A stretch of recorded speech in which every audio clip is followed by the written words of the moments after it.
Welcome to the trenches, and in the trenches are these stocks that have been getting covered with mud. These have been the weaker stocks, the stocks that haven't acted well, that we've put some short alerts because yes, it's great to make money long, but sometimes it feels even better if you can make money short so you don't take the pain, but you take the profit. And there have been some weaker groups that have had bearish patterns. You know, you saw Juniper Networks come out with a bad report, it got crushed. Cisco's been saying that for a while before Goldman's upgrade. But so look at NTOP. I want to show you a pattern that's starting to break down, that some guys had some success shorting. You take a look here, this is the pattern. Okay, here you have a high, lower high, another lower high. This support that was holding in, once it breaks, gives you great opportunity from the short side. And look at that potent down move. This looks like it's going lower. That was a great vehicle for some shorts, and if you were long, you had to get stopped out. It's okay to have stops in place.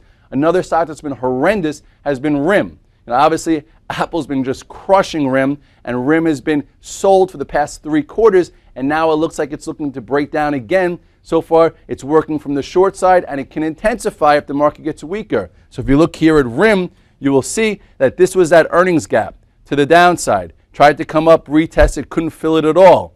Started to get tighter. This was the first break that if you were trying to play it for a dip, you had to get out. If you're looking for a short, that was an entry. And now look where it is. It's going to test this area. So for me, or for momentum guys, if this starts to break below this 25.66, you're going to see new lows on the year in RIM.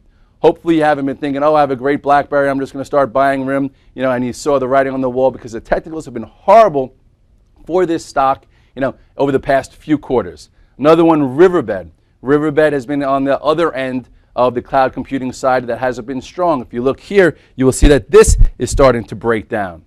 Okay, where I actually did yesterday. Here, you know, you had a huge earnings gap that hopefully, if you were trying to find a bounce, you had a quick exit door. And for those looking to get short, that was at $31. Here you go. So that was a nice move lower. And to me, this stock is still in trouble. You know, if you look on longer term, it still has a longer way to go down. Right now, it's at a support area right here, but this could easily fill the gap well below 25, especially if this market sees more pressure.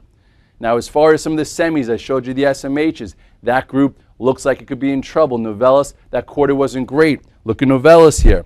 This stock is at a big support. If you go across all the way even to here. So I would watch this area. You know, some traders are going to be armed with, if this starts breaking below 32.50, I'll show you a little bit closer, this would be an area to look for a short for momentum to the downside.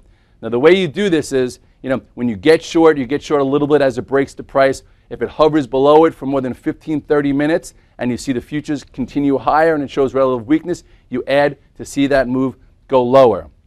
So there are definitely some weak stocks that you could take advantage from the downside, you know, in order to profit from, you know, a correcting market instead of just sitting back and doing nothing. But mostly that's for professionals, that's for guys that can handle that type of risk.